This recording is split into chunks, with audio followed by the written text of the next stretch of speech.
what are we discussing today? Something important to many. But before we start, can I ask you a question? Bring it on. Are you sleep apnea? That does not sound complimentary at all. Then how come you take my breath away at times? I see not bad. So what are we discussing today? Let's talk about sleep apnea today. All right, let's go. Howdy folks, welcome to our channel. I am Pushy. I'm Mushy. And we're the Pushy Mushy, yeah! Serious. So, B. serious is actually a gram-positive bacillus that has the potential to cause food poisoning. Seriously. We will do our best to combine facts with humor, but if we do make mistakes, please let us know and we will do our best to correct. Please like or dislike, hopefully not dislike, subscribe, comment, share, and press that bell icon. Great. So, what is sleep apnea? Sleep apnea, also known as obstructive sleep apnea, or OSA, is a sleep-related breathing disorder characterized by repetitive collapse of the upper airway during sleep. Who does sleep apnea usually affect? Typically older males, but they can also affect women and children. In particular, the incidence of OSA rises in women after menopause. What are the risk factors associated with OSA? Quite a few. But aside from the non-modifiable risk factors, which include older age, male gender, and family history of snoring or OSA, the main modifiable... Let me talk. I know some medical stuff too, just like you know some real estate stuff. I'm sorry. Please, my dear. Alright, so we did go over modifiable versus non-modifiable risk factors in our previous episodes.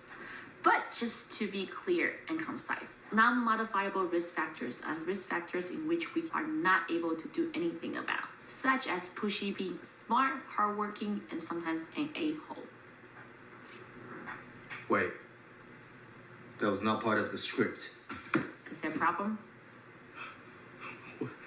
Absolutely not. I'm sorry. Please continue. On the other end, modifiable risk factors are risk factors in which we can change in order to make an impact on our health. So, what are some modifiable risk factors of OSA? Hello? Oh, I'm so sorry. Just so at peace around you. Modifiable risk factors for OSA include obesity, smoking, and craniofacial and upper airway abnormalities. Hold on! I'm not done yet. Craniofacial means relating to the skull and face. I'm emphasizing this here because craniofacial and upper airway abnormalities are best recognized in Asian patients with OSA, where obesity might not be as of a major factor compared to our Caucasian population. The prevalence of OSA is also increased in a variety of medical conditions, but I don't think it is necessary for anyone to remember these conditions. The most important thing for folks to take away is if you have chronic medical conditions, you should follow up with your primary care physician regularly and consistently. What are some signs and symptoms of OSA? Most patients with OSA report daytime sleepiness. Their bed partners are very likely to report them having loud snoring, gasping, choking, or interruptions in breathing while sleeping. So, what is the STOP-Bang questionnaire? Wow. You did your homework, my dear. The STOP-Bang questionnaire is a validated preoperative screening questionnaire for OSA. It has 8 yes or no questions. Patients with... Let me talk. I did my research, just like I let you talk when we do real estate episodes. That's because I also read up on real estate and investment regularly, and so you also trust what I say during our real estate episodes. What are you saying? You don't trust what I say during our medical episodes? No, my dear, you da bomb. Please go on. Out of the 8 STOP-Bang questions, patients with 0 or 2 positive responses are considered low risk. Those with 3 or 4 are considered intermediate risk. And those with 5 or more positive responses are considered as high risk in terms of having OSA. What are the 8 questions? Before I go over those 8 questions, I just want to say I feel so lucky to have married such an intelligent woman. That's right. So, for STOP-Bang, number 1, S stands for snoring. Do you snore loudly? Number 2, T stands for tired. Do you feel tired, fatigued, or sleepy during daytime? Number 3, O stands for observed. Has anyone observed you stop breathing or choking or gasping during sleep? Number 4, P stands for pressure. Do you have high blood pressure? Number 5, B stands for, B in BMI, also known as body mass index. Is your BMI over 35? Number 6. Oh, and before I say what A stands for, once again, this is how folks from Taiwan count 6. Looks fobby, but way more energy efficient than the American way, in my opinion, as stated before. Number 6. A stands for age. Are you older than 50? Number 7. Take note. Magic. This is how we do 7. Number 7. N stands for neck. Is your neck circumference 40 centimeters or greater?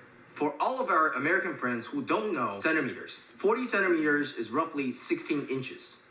In other words, it's easy to grow taller. You just have to convert your feet and inches into centimeters. That's not how it works. You're right. I'm sorry. Number 8. Take note. This is the fobby way of doing 8. G stands for Gatorade. Gatorade? I'm sorry. G stands for gender. Are you a male? Now we have gone over the STOP-Bang questionnaire. Why don't you briefly tell us how to diagnose someone with OSA? The gold standard diagnostic test for OSA is polysomnography, which is an attended in-lab sleep study. There are different testing methods in sleep study. For example, a full night study versus a split night study, as well as other ways of diagnosis, such as home sleep apnea testing and even in-hospital testing. Knowing the details of these different testing methods is not the focus of this video, but we do encourage you to speak to your primary care doctor or lung doctor if you would like to know more about sleep study or sleep apnea in general. Wow. Somebody call God, please. He's missing an angel. That's right. So, how do we treat OSA? First and foremost, patients with OSA and without OSA, to be honest, should try their best to eliminate or minimize their risk factors. For example, quit smoking, lose weight if obese, and or taking care of your chronic medical conditions. That's right. It is also important to know that untreated OSA has many potentially negative impacts. One of the dangerous risks increased by untreated OSA is potential motor vehicle accidents. So make sure you talk to your primary care doctor and or lung doctor so OSA is treated and addressed. Most initial therapy involves positive airway pressure and sometimes oral appliances. Surgery and other medications might be indicated. But these are not things we can just start on our own. So make sure you talk to your primary care doctor and or your lung doctor. Take home message from this clip. If you suspect you or your family having sleep apnea, talk to your doctor soon because sleep apnea does have a negative impact on your life and can have potential long-term implications such as high blood pressure, cardiovascular problems, arrhythmia, complications from anesthesia, fatigue, and or sleep-deprived bed partners because he or she likely gets annoyed by your snoring or other behaviors constantly during his or her sleep. We're the Pushy Mushy. Thanks for watching.